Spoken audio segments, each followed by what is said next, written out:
Très chers téléspectateurs, voici notre deuxième vidéo sur tout ce qui est le ferrage avec ferrage intelligent, donc l'avantage et l'intégration de ferrage processus BIM. Et bien sans plus tarder, nous allons commencer par le paramétrage d'AutoRepar, mais le plus important pour nous, après le paramétrage, nous allons pouvoir vous montrer comment nous pouvons créer ce genre de fondations. Donc, nous pouvons créer ce genre d'escalier que vous voyez, donc pas esquisser ce genre de colonnes que nous allons pouvoir faire des représentations, ainsi de suite, et aussi de découpes, et aussi que des représentations comme celle-là. Et ben, et sans plus tarder, nous allons, here. Je suis là. Et bien, voilà ce que nous allons faire. Ça, c'est notre plan de coffrage. Et voilà nos différents éléments. Si je voulais, je devrais au fait directement intégrer ici les détails des semelles. Moi, je ne vais pas vous dire, donc des pieux. Je ne vais pas vous dire. J'ai juste d'abord comment vous pouvez faire une représentation structurelle uniquement d'une semelle, non, d'une colonne, le ferraillage d'une colonne, comment vous pouvez représenter ça. Ça, c'est notre coupé AA. Et puis, sans plus tarder, la première des choses à faire ici, c'est d'abord le paramétrage. Parce que si vous paramétrez très mal, cela aura des répercussions sur votre état de visibilité, l'échelle, ainsi de suite, de votre dessin des ferrages pour la présentation. Et bien, là, nous sommes dans AutoRepar. Le plus important d'AutoRepar, c'est quoi?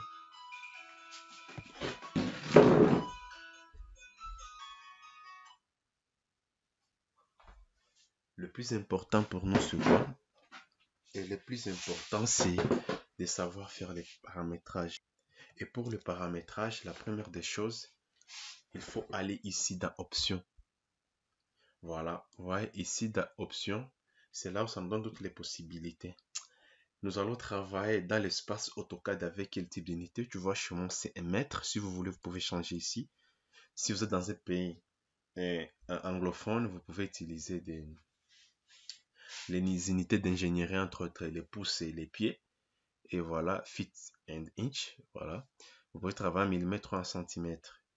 Et maintenant, vous pouvez, quand il s'agit de votre représentation, donc lorsque vous allez faire les nomenclatures de vos différentes ferraillages, et voilà, là, vous pouvez être affiché ces formats ici pour ce qui est des rebar, local dimension, unity, et spacing, vous pouvez mettre tout ça, mais ça n'a pas de problème, ou les kilogrammes. Et puis par après, nous allons aller dans Digi. Ici, et pour le paramétrage, nous allons laisser comme ça par défaut. Le plus important, c'est ici, c'est l'échelle. Tu vois là, je suis à 400. Et quand il s'agit de 400, et si je présente mal, si je reste avec la même échelle, toutes mes écritures vont être plus grandes. Attends, je vous montre. Vous voyez là, si je vais ici, l'option ici, tu vas voir, là-bas, je n'ai pas touché. Et vous voyez ici l'échelle, et c'est 400. Mais en réalité, vous pouvez réduire ça. Tu vois, moi, j'ai mis 1 sur 5, tu vois. C'est pour cela que ça me donne ça. Je peux mettre l'échelle à 1 sur 100, tout ça, tout ça. Moi, j'ai mis ici 1 sur 5, 1 sur 10. Vous pouvez mettre, voilà, toutes les échelles qui sont là-bas. Et puis, par après, vous pouvez spécifier une échelle peut-être par défaut. Et puis, moi, je rentre là. Et qu'est-ce que je vais faire? Je vois ici l'échelle, c'est combien. Je laisse ça par défaut comme ça, cette échelle. Et puis, le rebar. Le rebar ici, vous voyez comment ça sera représenté. Rebar modality double line, où ça va être seulement les lignes fines, ou soit avec les lignes remplies. Moi, pour l'instant, je reste avec double line.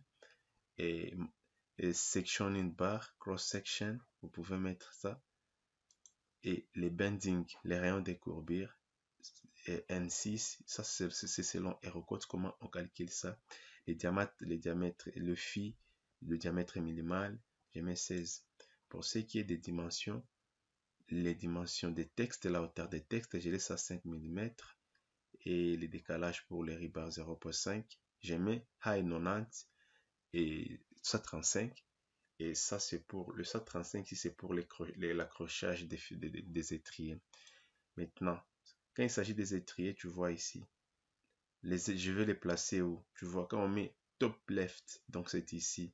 Quand je mets top right, ça va aller à droite ici, au-dessus. Quand il s'agit de bottom left, bottom right, donc là c'est en dessous à gauche, en dessous à droite. Et là c'est les dimensions, les critères pour ce qui est des crochages, les hooks, pour ce qui est de nos crochages. Et voilà, la longueur des tout droit, tout ça multiplier longueur minimale, ça c'est sur HeroCode. Là, on met les valeurs B max, rebar, le diamètre d'armature, les rayons axiales, les décourbures et la longueur adoptée sur les hooks, les crochets. Et ça, c'est selon les marques. Tu vois, par exemple, qu'il s'agit des marques data, tu vois, Papa Text High, tu vois ici, je mets 5, par exemple, et ainsi de suite. Les restes, on ne touche pas. J'ai cliqué sur OK.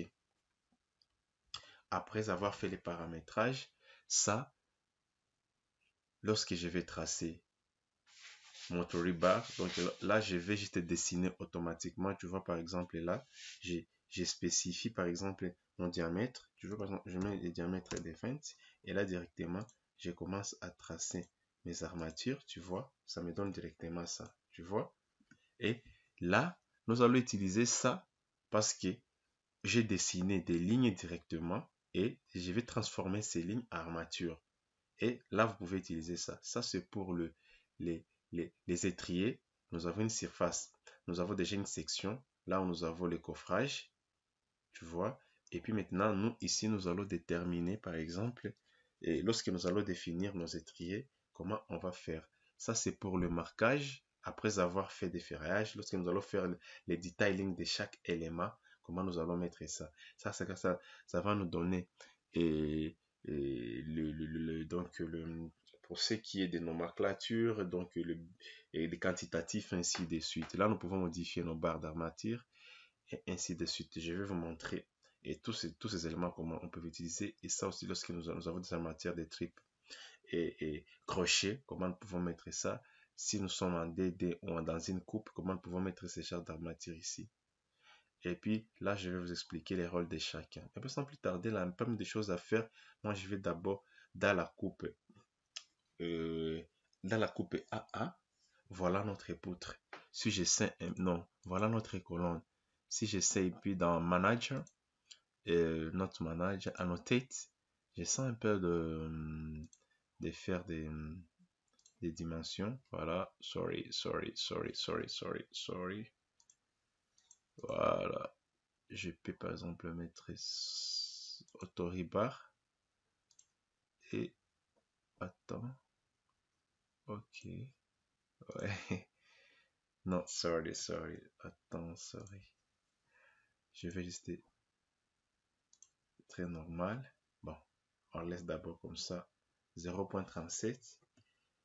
Voilà, ça c'est les dimensions. J'ai défini mes unités ici pour avoir des valeurs, des précisions. C'est à millimètre, tu vois. Les unités ici à millimètre. Moi, je vais travailler à mètre. Voilà.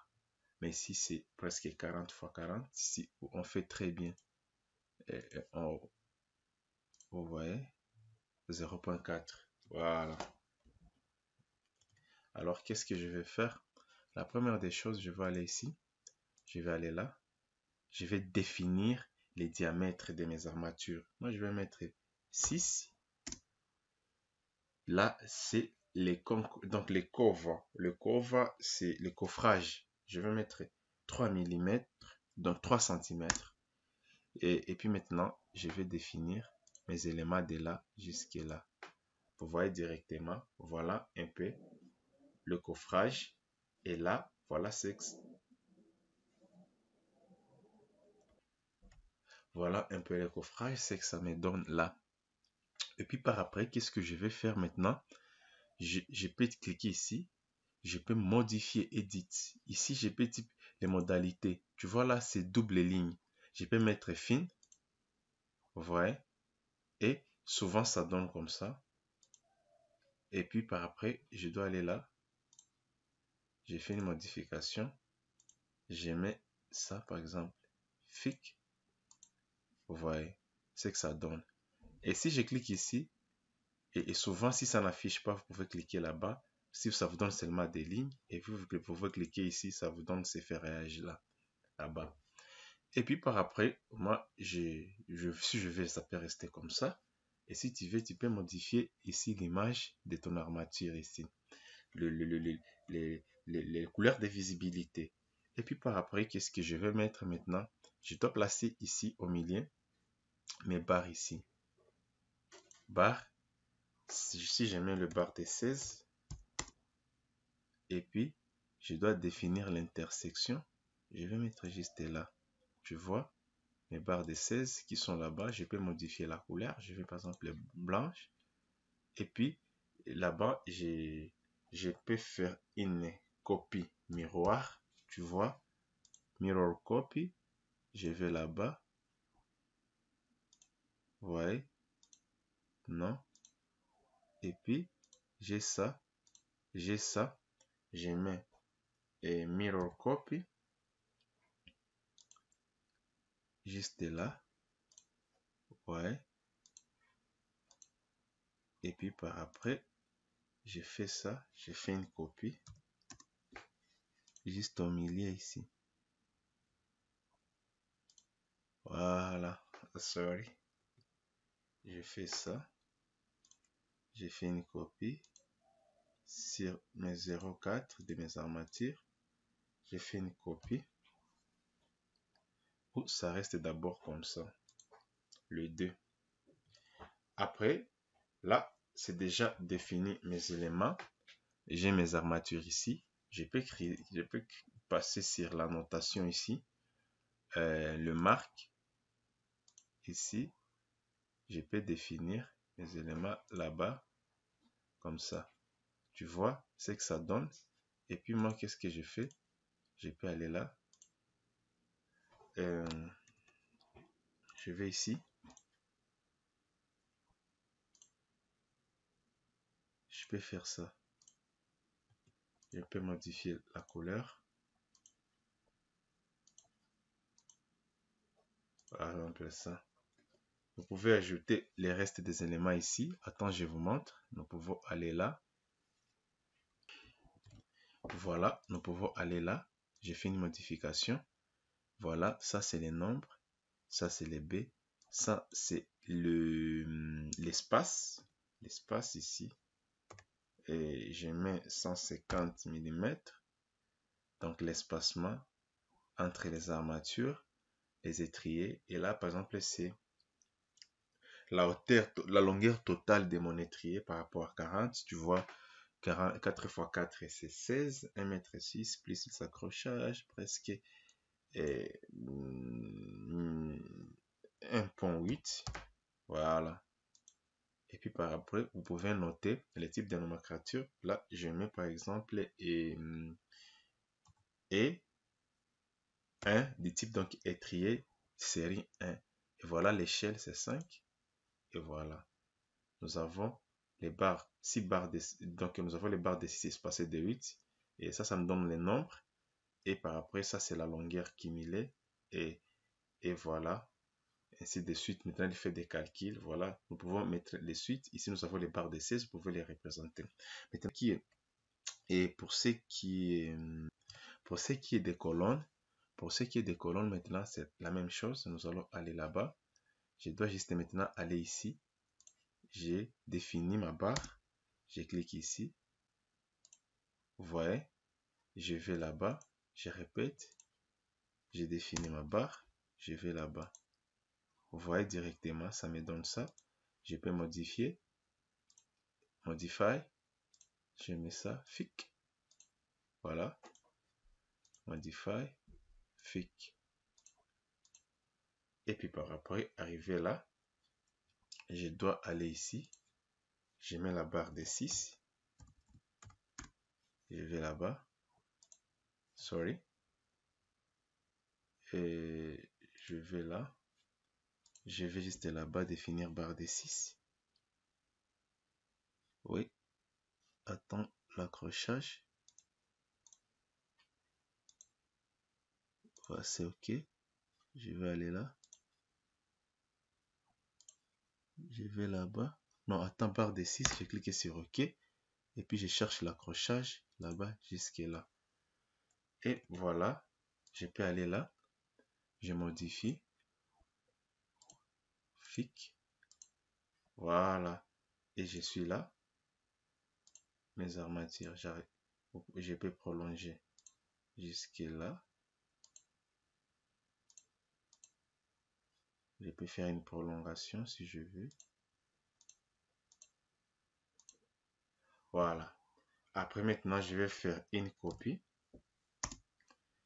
et espacer des, comme je l'ai dit, des 15. Mais avant de faire cette copie, je dois modifier ça. Modification. Et attends, je modifie ça. Attends, je clique ici, modifier. Je ne veux pas faire apparaître ça, les dimensions locales.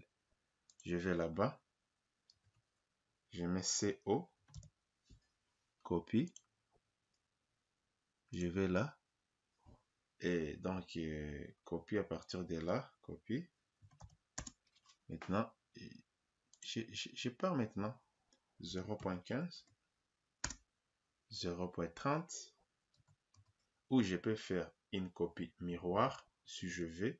Non, une copie réseau. Je crois que c'est possible aussi. Je vais là-bas. Je mets la commande AR. Et puis, rectangulaire. Ah non, sorry. C'est là. Attends, ça va me prendre beaucoup plus de temps. Attends, je vais vous montrer comment ça se fait. Je vais juste une copie normale. Et je mets juste une copie normale. Je suis là. Et là, j'ai 0.15. Ainsi de suite. 0.30. Ainsi de suite. Et voilà un peu. Après avoir fait cette représentation, qu'est-ce que moi je vais faire? Je dois aller là. Et là, qu'est-ce que je vais faire? Je dois juste faire les cols. Donc, les marques. Je vais là-bas. J'ai cliqué sur cet élément. Je vais là-bas. J'ai ça. Et voilà. Je vais là. Je fais Edit. Et là-bas, toujours. Distance entre les deux poutres, je crois, ça peut être de 0.0. Donc la distance entre les deux colonnes, bon, 0.35. Et la hauteur, c'est 3.5 mètres, presque la hauteur. Et là, je mets 101, type de série de colonnes. Et voilà. Et puis par après, je fais ça. Je suis là.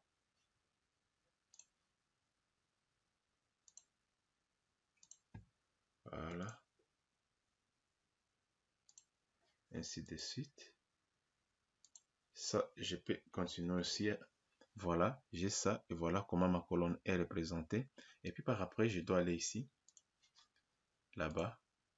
Je dois définir là où je dois mettre mes quantitatifs. Je les mets là-bas. Ouais. Et voilà. Je peux mettre M. Move. Je suis là. Voilà mes quantitatifs qui sont là-bas. Tu vois, tous mes quantitatifs sont là. Vous voyez. Ainsi de suite. Voilà. Tous mes quantitatifs sont là.